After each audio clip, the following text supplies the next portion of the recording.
Welcome. You are listening to I Have Questions with Michael Ruland.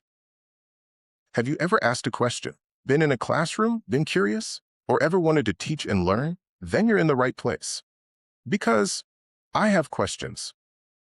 I am very passionate about being curious, about being educated, and most importantly, about having questions. Join me on this journey as I share stories, talk to some fun and inspiring people, gain insights to being a better teacher, better student, and maybe even a better human. I am very passionate about being curious, about being educated, and most importantly, about having questions. I hope you're ready because I have questions. Welcome, welcome, welcome, welcome. How are you doing today? I hope you're doing good. I'm doing okay. And, we are cruising through the year already. At least it feels like that, sort of. I don't know why, but it does. Anyway, welcome. I hope you are good. I hope your family and friends are good. And I say we get moving. Let's do it. All right. Today, today we will talk about grit, I think, and how important having grit and being in uneasy situations and doing difficult things and what that can do for us. I worry that we have gotten rid of some of that grit, some of that building who we are and how we handle things. And so I kind of want to talk about that today. And, one of the ways we're going to do that is we're going to talk to a dude who, over the years, has become one of my North Stars. He and his family are just, they're very near and dear to us. And he's a pain in the butt, but you know what? He's one of my dudes, one of my best friends, and I think he's going to be able to put a little spotlight on grit and, you know, uh, I'm really trying to refrain from using the word resilience, but grit and resilience. So, let's do it. Are you ready? I'm ready. I say let's go because you know what? I have questions. So, growing up on a farm in North Dakota, I think growing up on a farm in the 70s in North Dakota is probably the definition of grit. You are kind of left to your own accord and you got to figure things out. I grew up around my dad and my uncle, and they both were like, go do it. And they gave us just enough knowledge to sort of get it done. And we had to figure the rest out. Lots and lots and lots of failures. Lots and lots of failures. But the key was to keep getting on there. And uh, my uncle's place where I spent the vast majority of my time. Uh, it was a working farm, a working ranch, and lots of cows and lots of horses. And I used to ride all the horses that were getting broke.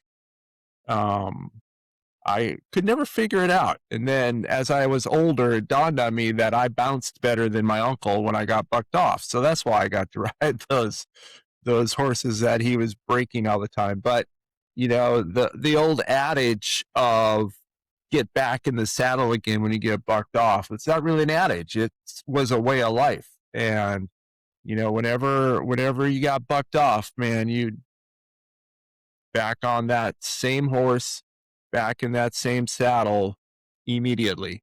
And I think that is a big deal. It's a big part of making us who we are. And it really showed me how to fail and how to then really work on bouncing back from failures. I was never good at it. I don't know that I was very good at anything, but I never gave up. And, I think a lot of people I know never gave up. And I find as an assistant principal and a math teacher for all these years, I really have noticed that grit slip away from my kids. And, you know, I did everything I could to kind of keep that a thing for them. I wanted them to know failing was not a failure. Failing was not meeting your expectations or my expectations in that moment in time. And um, I think that's the important part of grit. So I say that we talk to my buddy here and see how he handled it. He's 10 years younger. And so let's see if things changed or what his deal was. Shall we? Let's keep going. All right. As promised, here we go. So my guest today is from a place he and I affectionately call far western North Dakota. Yep. In your mind, you are exactly right. He's from the Yakima Valley in central Washington. So our social and cultural experiences growing up, though, were remarkably similar and sometimes. So we decided that Central Washington clearly reflected North Dakota. So that's why we became buds, I think. He has been a teacher for 26 years, 25 of those at Cedar Crest High School. He's a graduate of Central Washington University. He's a Wildcat. He played football there. He earned his degree in social studies and poli sci. Whatever the heck you do with poli sci, I don't think anyone knows. Uh, he is the co-founder of a TV show that we call Fine Tuning. Unfortunately, he and I never actually developed or recorded or even progressed with it, but we think it's a hit. Uh, although the reason for the show is every single time I ask for help, he comes up and we find that we have to fine tune pretty much everything we do because I never seem to do it right the first time. Please welcome with me, Mr. Scott Henry. Scott, how are you? Hey, good. Thanks for having me on. That's a nice intro. I Well, walked down memory lane there with some of those things. We haven't talked about fine tuning in a while. I mean, I'm pretty sure you and I, on many ways, are fine tuning things in our lives every day. yeah, constantly, constantly. Yeah, I totally agree. All right, brother, are you ready? let's do it. Yeah. I hope so because I have questions. I have questions. I have questions. I have questions. I have questions. I'll tell you the food that doesn't have questions, which I do. because I have questions. So, Scott, I've been talking previous to this about how I grew up with, great parents and great family and a great uncle and grandma and awesome support, but they really let me handle things on my own and figure things out on my own. Growing up on a farm, you don't have a choice. Yeah. And I know a lot of times that had to have been a horrible thing for them because I think I generally was a very slow, hard-headed learner. But those times I believe really set me up to have some grit and handle a lot of adversity and handle difficult decisions and difficult things. And so, since you are from far western North Dakota and your dad was a teacher and a football coach like you, do you have any examples growing up that maybe were similar and developed your personal grit? Yeah. One that jumps out to me, Only one? yeah, the main one, I guess, with my old man was when I was a sophomore in high school. It's my high school biology class. And there was this project, and it was always like our midterm project. And we had, it's a small school. There was about 70 kids in my graduating class to give you a kind of perspective on the size of my high school.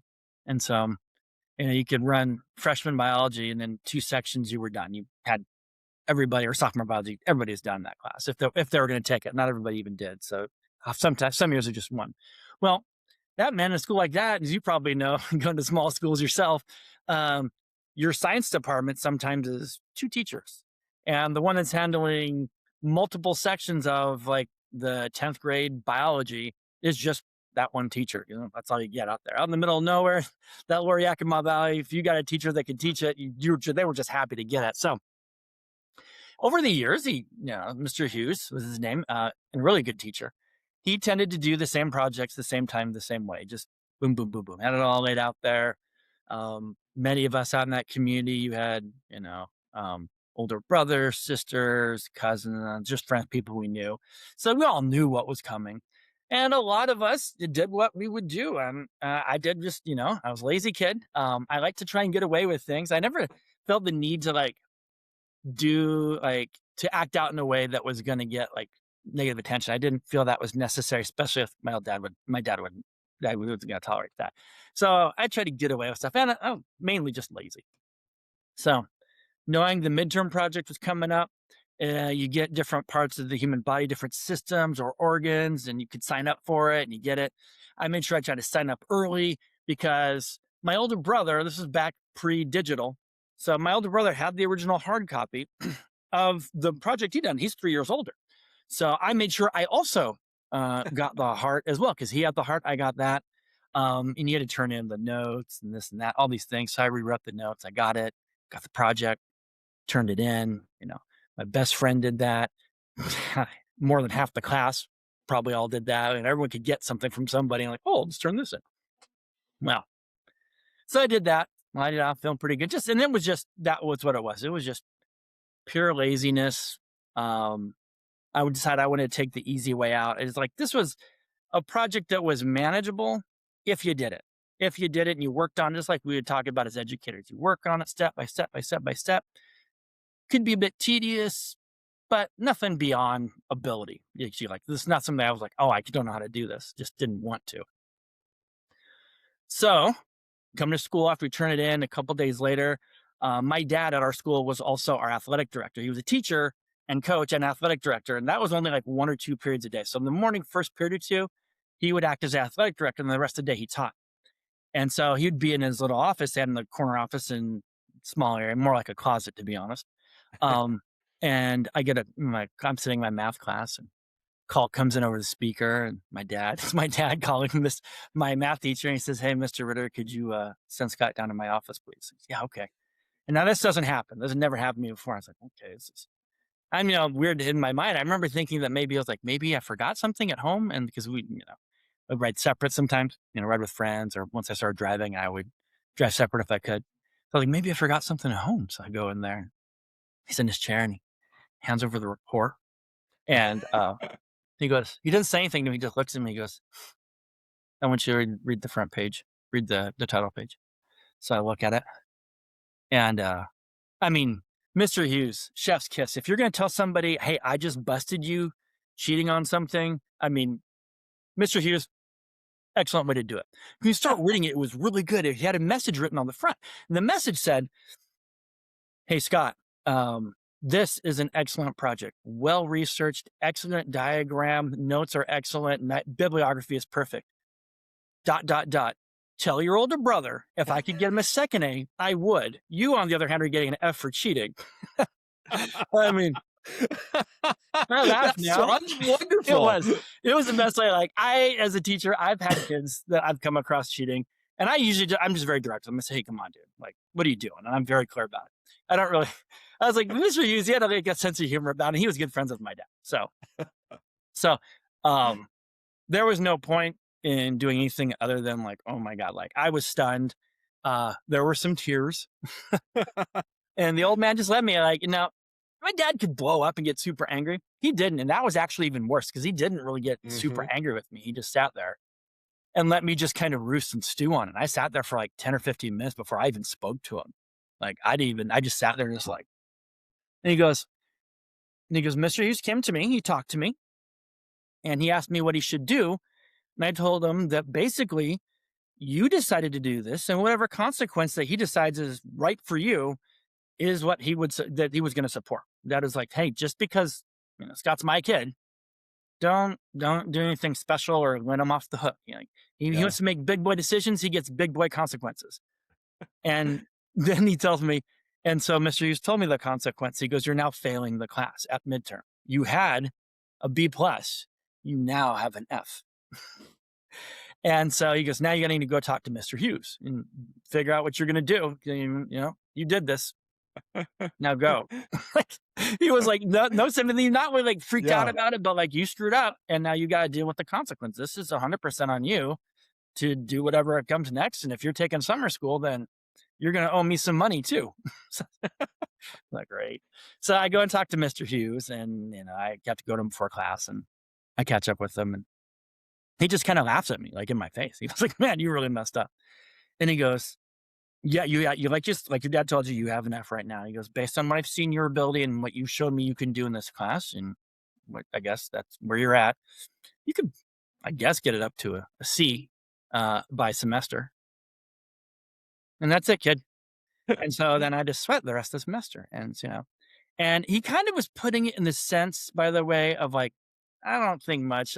You can't do it. Like, based on what I've seen, it hit me in a moment. I was like, think about it. I walk out, I was like, wait a minute. Based on what I've seen, he's telling me I can't do it. And if there's anything, it just runs deep in the Henry blood. If you tell us we can't do something, it's all we literally want to do. Like, all you think about is like, he's essentially telling me I can't get that grade up to a B or better. I'm going to show him, right? So I do everything. I study like I never studied before.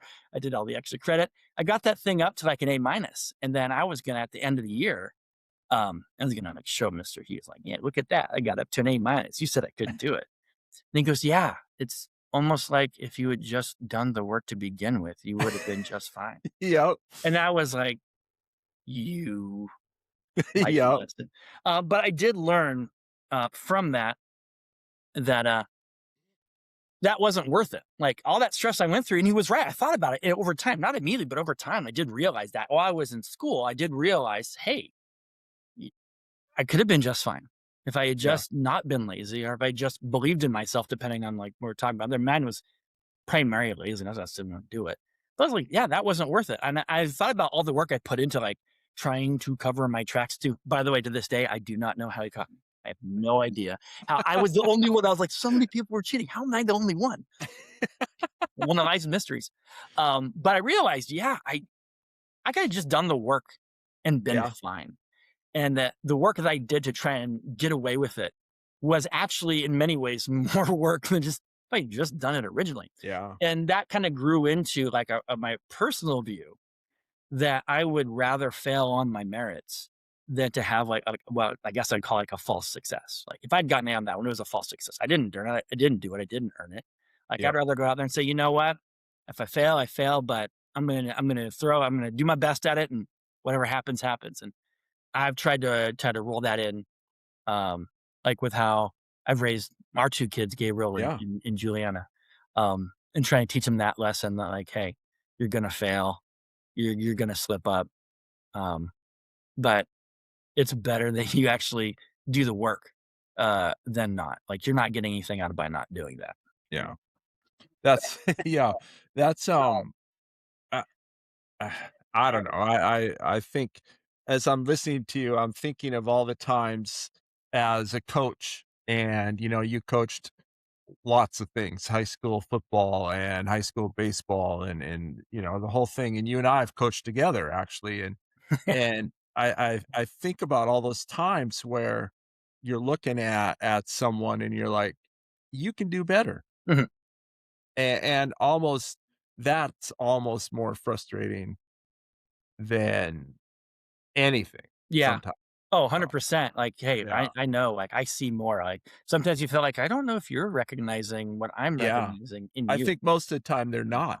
And then, like, with both of us, like, at different points, coaching those more of the developmental teams for like baseball, for example, like, doing C team or JV, we both had done those. And that element of trying to get kids to understand like what we're trying to do. And we always have the same mantra with kids is like, my job is to get you ready for varsity. My success is when you get that moment that you go up and it was like, if we brought a couple kids up for the district tournament, Yeah. I just would tell them, I just want you to go out and pregame and look like you've been there. Yep. Like no one understands like, oh, that kid's a call up. Like, that tells me you've learned the lessons. You're doing the things that we want you to do as a player and everything else there. And so like that was that reward element that we'd have there sometimes. And that's like how we a lot of time with the JV kids, like we were always just bring up, oh, this kid was our our best hitter or our star pitcher. You also had to like have some of those other kind of qualities. And honestly, Yeah. one of those things was that grit, that determination a little bit to go out there and compete on a daily basis and do it the right way. Yeah. And it's just not always in sports. So, in is it's no secret. It's not hidden under the rug, but today's kids are, generally speaking, brushed with one big broad brushstroke of not having grit and resilience because, we as parents have really kind of swung that pendulum way further than our dads ever would have, who Uh-huh. maybe swung it the other way actually Yeah. sometimes. Um, so you brought up Julie and Gabe and your classroom, but do you do specific things you think that helps build some grit, Oh yeah, other than just say handle it?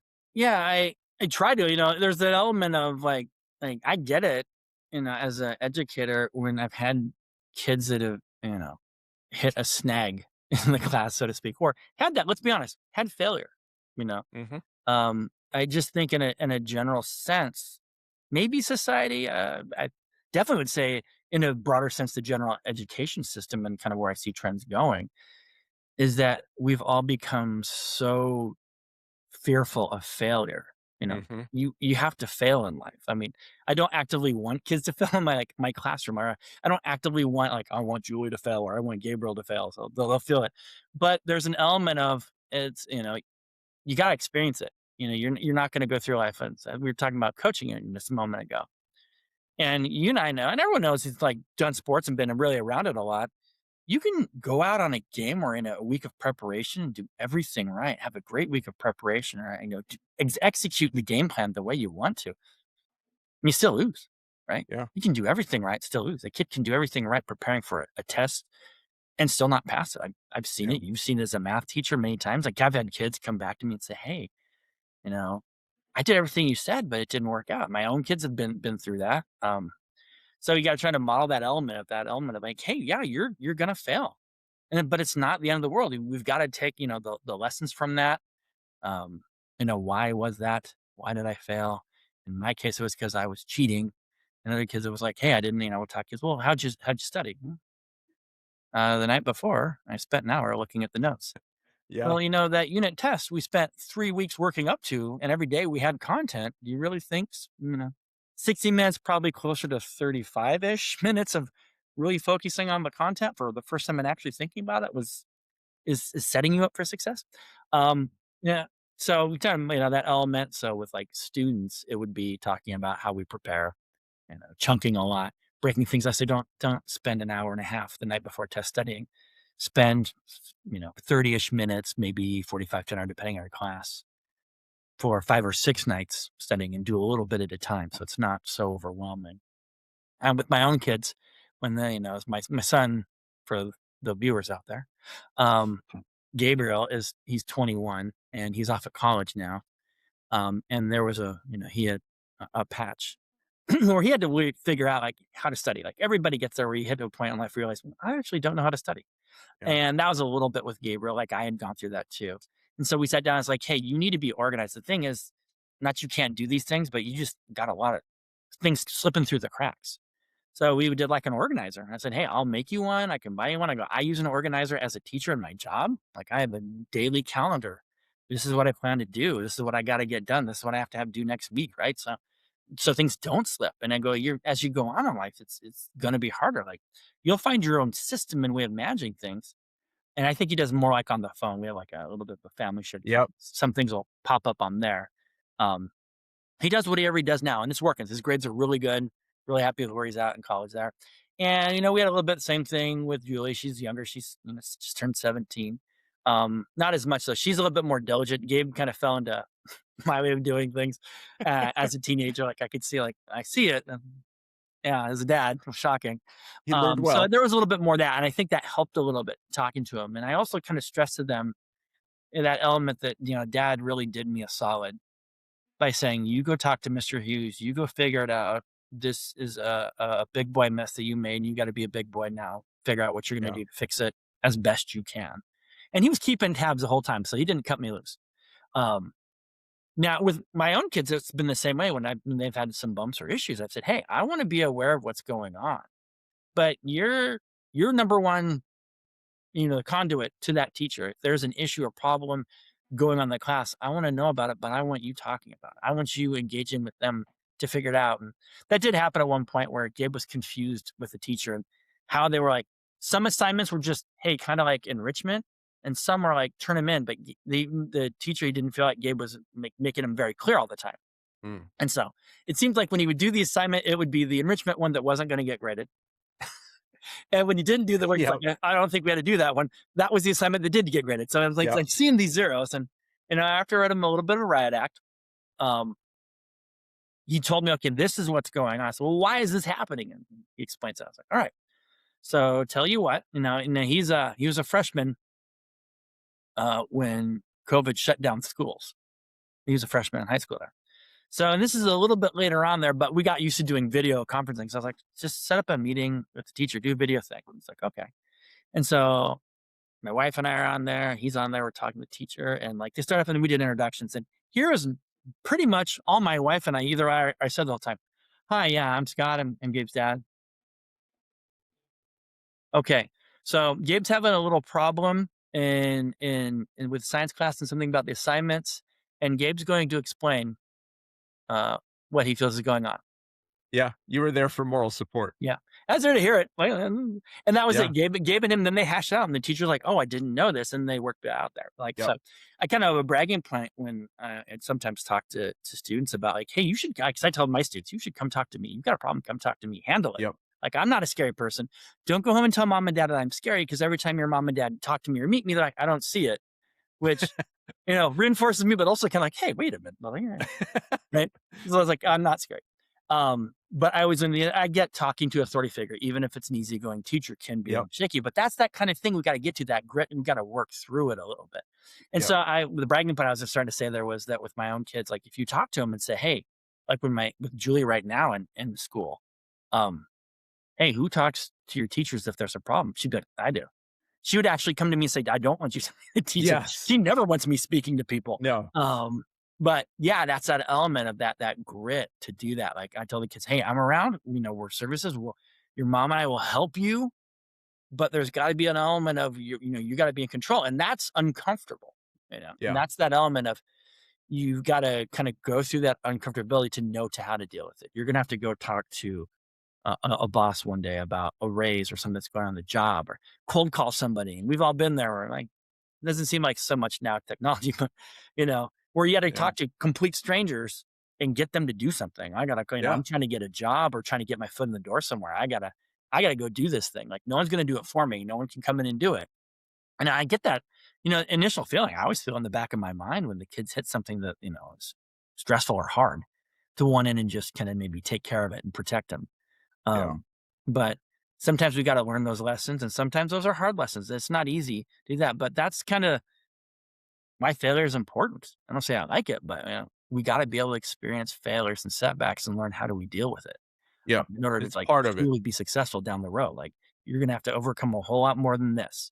Whatever we got going on Exactly. right now in my class, you're going to have problems that are going to make this look like it was actually a walk in the park. You're like, oh, the good old days in Mr. Henry's class. And that wasn't that hard at all. It seems big now, but it's really not. And that's kind of what I think in many ways where we sometimes get really nervous about, because sometimes that failure is, yes, you did poorly on a test.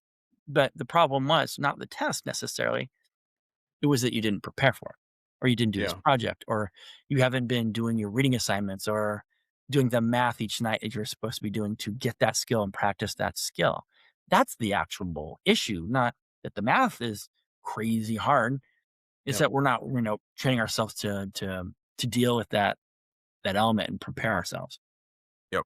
Well, as I'm listening to you, I'm thinking, and I know you and I went through this, a huge percentage of my job as assistant principal was to go with kids to a teacher and start them down that path of interacting with the teacher. I mean, Oh yeah. I bet there's not a teacher in your building that I probably hadn't done that with, a kid and the teacher over the years, and even in my 2 years at Toll, I was easily in double digits where I was doing that, and, like you said, it was, "Hey, junior here would like to talk to you," and, the thing is almost 100% of the time, once you set the kid down that path and teach them how to do it, and maybe show them that, Mr. Henry isn't that scary, um, you almost never have to do it again with that kid. Yeah, and it gets easier for them to come back. They will come back Yeah, and we'll talk more. They will actually ask questions more too. A lot of times, I have a kid that once we yep, kind of get them to that point, um, they can start like, okay, this isn't the end of the world. And then hopefully yep, that hopefully would like spread out to the other classes. Like, no, you can talk to Henry. Why can't I talk to another teacher? What yeah, do you say? Why can't I talk about math with somebody if I'm struggling a little bit? Like, I still no one can help you if we don't know there's a problem. Number one, but sometimes when you're looking at what is the problem, we got to get that first. Like we just know that there is one, and that yeah, that we mistake sometimes being uncomfortable um, for something that is like very dangerous and very negative. Right? yeah, We see a lot of kids will come in and like, well, they'll convince themselves, oh, I'm just not a good test taker. Well, I think you probably are a better test taker than you think, but we've kind of told ourselves. I know we get that self-fulfilling prophecy a little bit, like, or whenever it gets hard, it becomes, and I just get so worked out. Yeah, I mean, it's like, and it sometimes it works a little bit with like when I'm talking to student athletes and they're talking about, well, testing. I'm like, well, preparing for a test isn't like any different than preparing for your sport that you're in. Like, you're really big into this, right? Yeah, no, I mean, think of all the skills that you do now on a daily basis, in games or in competition that probably when you first started, you weren't really good at. Maybe yep, you couldn't dribble with your left hand in like basketball or something or whatever else it might be, right? But you had to work on that. And it was probably uncomfortable to try and force yourself to practice to do that, right? And preparing for an assignment or something else is not all that different. And as you know, as an athlete, we talked about you're going to do things right. You're still going to lose the game, right? You're going to yep, do right, and like studying and becoming good at something overnight isn't that. It's usually not overnight. Sometimes somebody they hit the jackpot and they're just a natural at it. But yep, most of us we got to work at stuff and we got to fail our way through it, and we got to kind of fine tune some of those things. And we yep, got to fail our way. So there's something to be said for experiencing failure and learning how to deal with it. And hopefully we're doing it on a small scale. I mean, you worry about kids like failing on the larger scale or anything else, but yeah, but you got to kind of go through these smaller bumps in life to prepare yourself. And I was like in school, I remember learning about the difference between eustress, eustress, and distress. And eustress was something that you could find actually very much a positive in there, and and distress was like the negative, corrosive type of stress. They're both stressors, but yeah, the eustress was the one that came out positively. And a big definition, defining thing between the two of them was number one, your perception of said stress, and also how you felt you could deal with it. A eustress thing could be still a stressful moment, but you felt you were up to the task. Distress is usually your ability you see is not up to the task of that element, that stressful thing. And so yep, I feel like getting that eustress element sometimes is it's versus distress is perception. Hey, I can do this. I'm willing to do it. And you can be successful. I can do this thing. It might be hard, but I can still do it. Right. yeah, And sometimes I think we conflate the two a little bit, yeah, both as educators and maybe as parents and kids, everything else. Where this one is something that we can learn from and become stronger with down the road. That's our building block one. It's not the one that's the corrosive, dangerous one. That yeah, we kind of feel like any sort of heart rate or stressful thing is necessarily a bad thing. And yeah, again, that perception element comes in there, and that's that grit. That's like, hey, I can do this. I can work through it. yeah, That I really like. That's a huge indicator for success for people. Is do you have that grit? So that's been a really important thing that we try to, Angela and I, with our own kids is like, hey, you got to learn to deal with things. Life is not fair. It just simply isn't, you know? Yeah. And if you're waiting for it to be fair and just to simply come around, then you're probably going to be very disappointed in life. Doesn't It's mean an you awful can't. long wait. Yeah. Yeah. And so like, how are you going to deal when things don't go your way? Like what's your plan B? How are you going to adapt to now? Because things don't go according to plan. You're going to have to figure things out and work Yeah. through it. Ugh, heavy. Gosh, I I have need to my take a moments. breath. No, I think, eh, I mean, you know this about me. You've watched my career shoot off like a broken firecracker and then explode poorly. Um, I've always tried to be a little different in teaching, and I Well, think what? as a little bit. I've Well, seen some of I've okay. seen some of the things you did. I mean, we did share a wall, and we were literally right next door to you for a number of years together. Like, Yes, did you and know I what's going never on over there? and never once did I ever raise my voice. No, it was Nope. like quiet, Yes, like a church mouse. absolutely no threats to children, which parents Oh, never freaked out. The thing was, even with those, like it was just like you're talking about though. That was that element of like they knew you cared, like you had established that rapport and that relationship that you were going to challenge them. And you weren't yes. gonna take things like, "Oh, it's okay. No, it's all right. Just do it whenever you want. No, it's Yeah. fine." That wasn't I you at did. all. So, like, That you could do was that because you had that ability, and those parents do that too. So, credit to you for like doing that. So, yeah, and you did things your way, which were really cool to see. yeah, well, I think part of it is that I think high school is about learning math and science and English and social studies and all that, but I don't know, I think the older and more curmudgeon-y I get, I really think high school is the time where you should learn who you are and how you handle things, and Yeah, stress and all of that is the biggest part of that, and so that's why I really, um, have been excited about this talk because I just worry that people avoid stress now at all costs, yeah, and yeah. It's it's gonna there's cost us. yeah, there's been a real kind of in general societal kind of like you talked about a pendulum shift that way. Yeah, To I think where we've in some cases are either overcorrecting or have overcorrected to where any sort of stress is bad and we don't want yeah, anything that's stressful, and if we're not doing well in this, then we need to avoid it. And when you're telling kids, even as teenagers, they're still pretty impressionable. If you're telling them, yeah, you're right, this is too hard for you, yeah, we're worried about their, the kid is anxiety, but in some ways we might be feeding in to that anxiety by saying, "You're right, you can't do this. You're yeah, right, you need all these special needs." I'm not saying that accommodations are never necessary. I definitely do believe accommodations are necessary. I have plenty of kids that like we look at them and say, "Yeah, you definitely need this," but there is some element in our society where it seems like we're just so afraid of kids, falling down yeah, and failing, and what's it going to do to them? Well, if we can all handle it the right way, they come out stronger on the other side.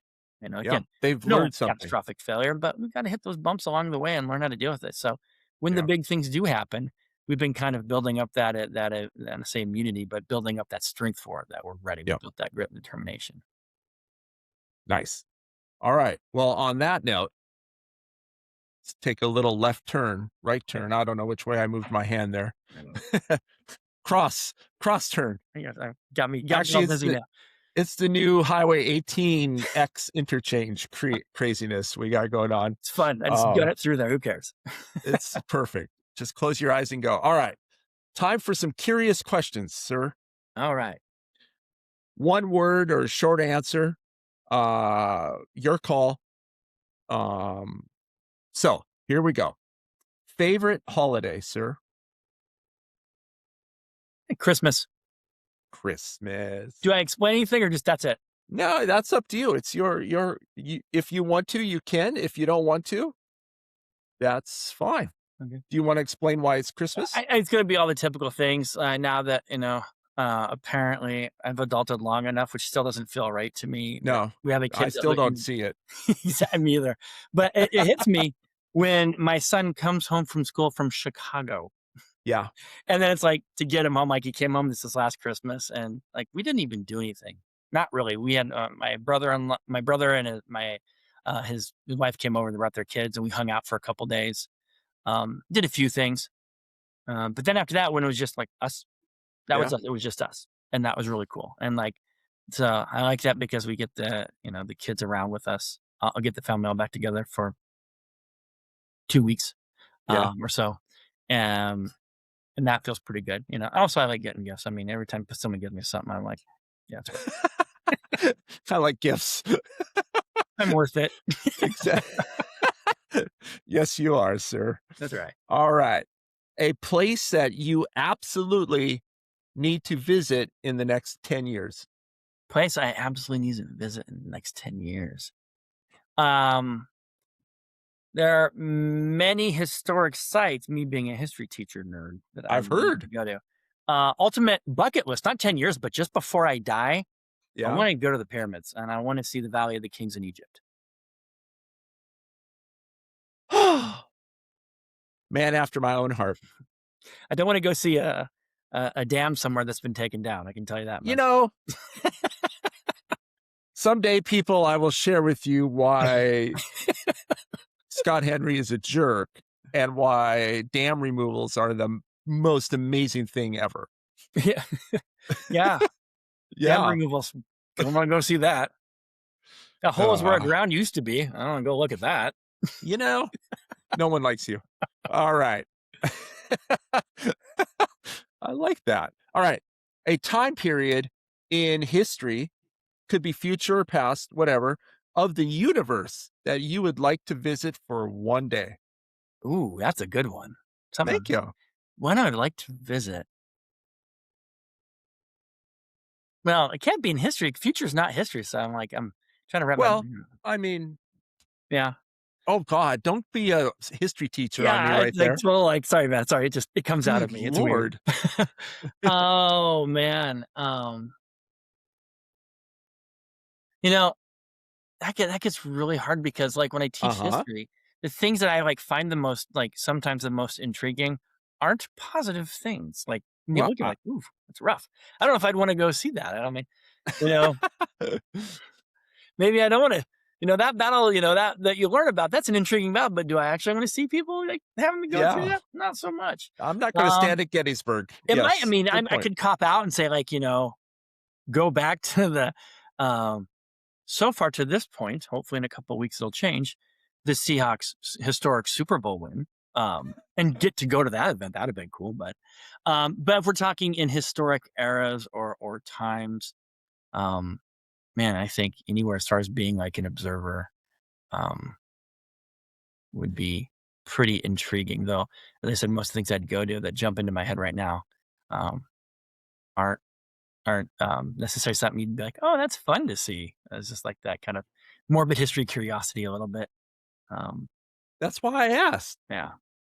All right. Sorry. I get That's a horrible answer. Okay. It wasn't an answer. Okay. So you're going to edit it out anyway, right? You're just going to go. No, I'm keeping it. People can see what I deal with on a daily basis around here. No, but that's serious though. I seriously, when I think about it, I'm like, everything I think about, I almost say like, no, that's actually kind of horrible. Like, you want to go see that? Like, you could think elements that had to do with maybe like World War II. Now, if we're gonna keep it in, there's an element in World War II that is weird that I'm probably fascinated in or would be interested in seeing or observing because my grandfather experienced it, and that was he was a Pearl Harbor vet, and so he's described what's going on, and I've read things about it, but he's actually said before there's no really way to explain what it was like. Yeah, I can tell you in words, but the experience is the experience. That is it. And so to see like that, because that was obviously to come through that, survive the war and everything. Yeah. That was obviously very clearly something that completely changed the trajectory of his life. Yeah. So to see that moment and see what he was going through and what people saw and how he had to, overcome. And he said there were many narrow misses that he's amazed that he survived the whole thing. Yeah. Wow. To see that and go through that, okay, what was that like? I could See, say the same now, thing with my dad serving in Vietnam as well. Like yeah. the stories that he has from that, which he's, for the most part been pretty tight-lipped about, but he's shared some things too. Like just to understand, like, having fortunately never had to serve and do that. Like, thank you for your service. Sir, I know you're in the military as well. But to, that experience of like, this is, who was my dad before that? How did that change him? Like if I had Yeah. been able to see him before and then after, like what we're like, oh, well, we can see now, like, yeah, that was it. Because I only know him, both the guys, those post experiences. So Yep. to kind of go there and kind of see what they're going through to help me get a better understanding of what their experience was and how that impacted them, would be, I think, pretty interesting, very, very intriguing to do. Yeah. Wow. All right. I take 0 back from what I just said to you because that was You threw down a an challenge and I amazing, took it. that was an amazing answer. Yeah, I've been to the Pearl Harbor, Mm. to the whole thing. And it is, if to anyone listening, if you haven't been to Pearl Harbor, you have to go. You Yeah. have to. Yeah. Ugh. All right. 2 more, brother. Yep. Favorite book you have ever read? Favorite book I have ever read.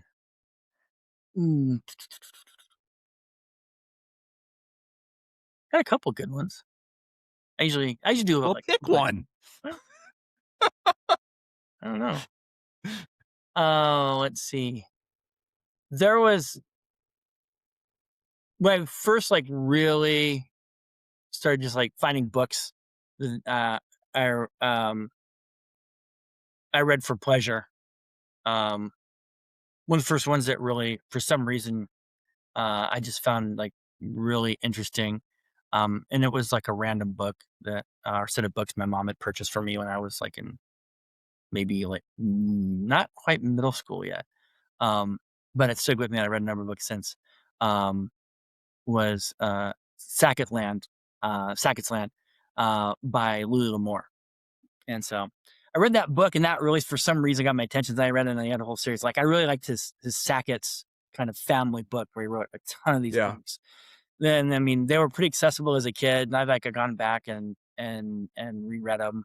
Many of those books. That was just like the open, like that was like the gateway book, basically. Yeah. I haven't read a ton of them recently, but like every now and then I will, and I'm like, Cool.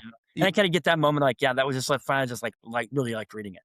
That's because it's because you're from far western North Dakota. Louis L'Amour is North Dakotan. So Yeah, and right on that edge there, it's like, yeah, spoke to me and us and our people. perfect. All right. All right. Your turn. The show is yours. God help us. Did I did I miss something? Is there anything you would like to add? Or sadly, do you have a question for me? I don't think you missed anything. I think we were Awesome. pretty on the same wavelength with focus. What was your next question? No, it's an or thing. No, we haven't missed Did anything. I There's definitely nothing I need to add. I've definitely spoken plenty here. I also heard me. I'm Perfect. as I say with my younger brother. I've told you this before.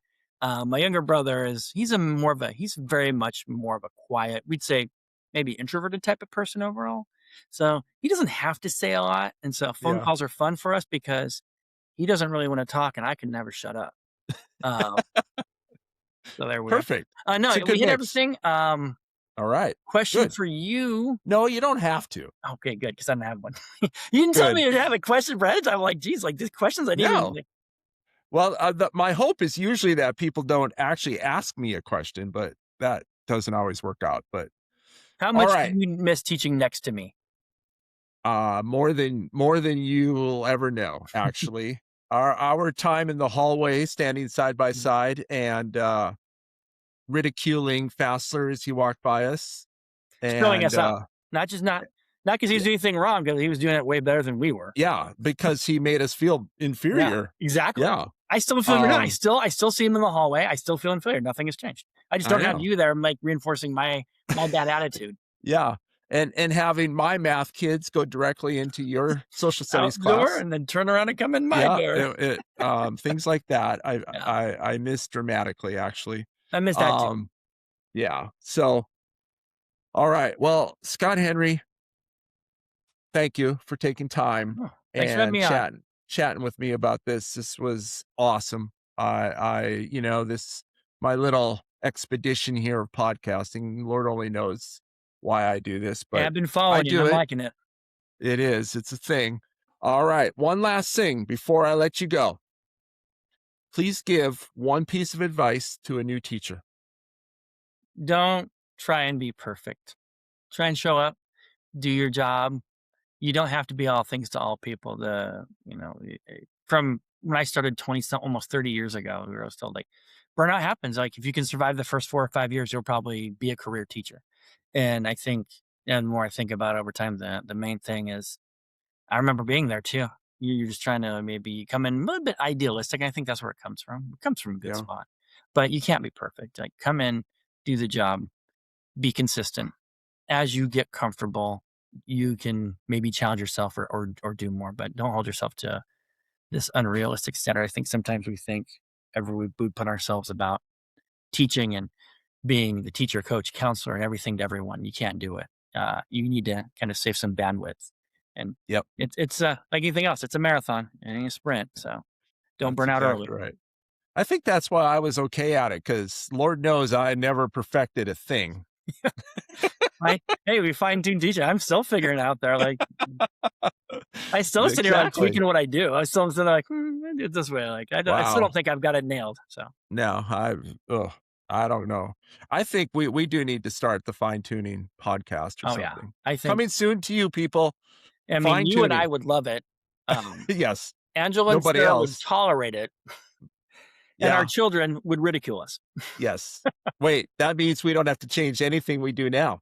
Exactly. It's just like a daily life, except now we're recording something. Yes. All right. Scott Henry. All right. I appreciate you, my boy. Thank you, man. Have a great day and peace out. Awesome. Thank you, man.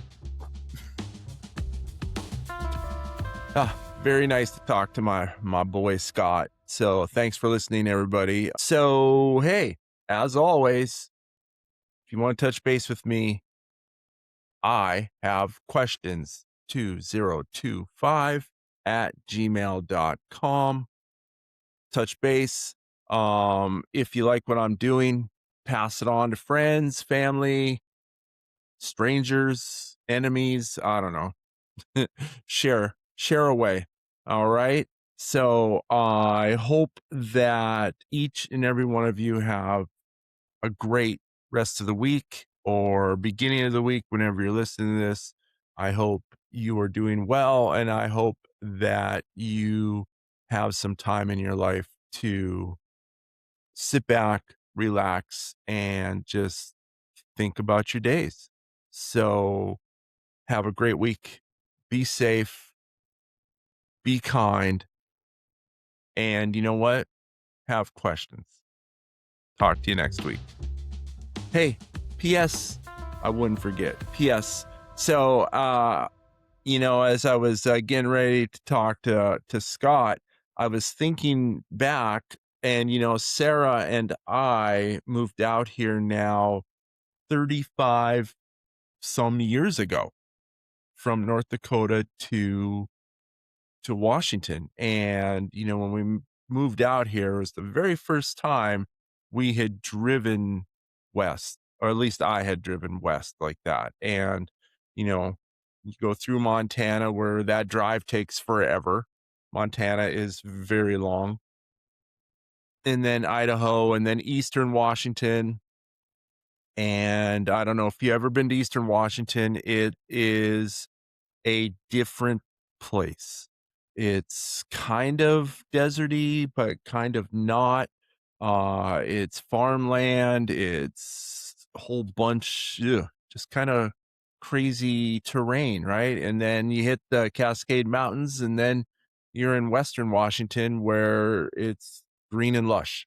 And so I was thinking about that. And, in our 35 plus years here, Sarah and I have probably made that drive between North Dakota and Snoqualmie and Bellevue over 100 times. And I was just thinking about the Columbia River Basin and Eastern Washington in that landscape. And, most of Eastern Washington, Southeastern Washington for sure, was actually created by a flood. And not just any flood that we would know about. So, about 1 million years ago, the Ice Age started and glaciers kind of came down into what we think of as northern United States. And at some point, these glaciers created a dam. And the dam was actually located right around Missoula, Montana. And it created a lake, Lake Missoula. And Lake Missoula was about 2,000 feet deep. And they can tell that because they can actually see the shoreline on the mountaintops around Missoula. And it was around 200 miles long. It was a gigantic lake. Anyway, at some point, I don't know when it was, like a long time ago.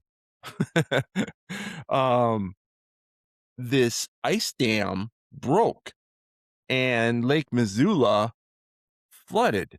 And here's the thing, that ice dam drained that lake that's 2,000 feet deep, 200 miles long. They figure it drained it in about 2 days. In fact, it created a river that was about 10 times the flow of all of the rivers in today's world combined. And the flood was going about 65 miles an hour, and it just scraped the earth through Montana and Idaho and southeastern Washington and the northern part of Oregon. It made this landscape that was just unbelievable, and you have to go check it out. It's just amazing. Anyway, they figure this flood happened dozens of times over about 2,000 to 3,000 years, and it left a lasting mark that we see today. It's just amazing. You really need to look up the Lake Missoula floods. It's mind-boggling. Anyway, so yeah, so just a little flood created a big deal. So with that, peace and love are. This has been a production of SMEB LC Enterprises. Please give us a thumbs up, share us with others, and come back next week for another leg of our journey. Thank you for spending some of your valuable time and energy with us today. This is also a great time to reach out to someone in your life and just ask them, how are you doing? Don't wait until next week. And remember, it is always powerful to say, I have questions.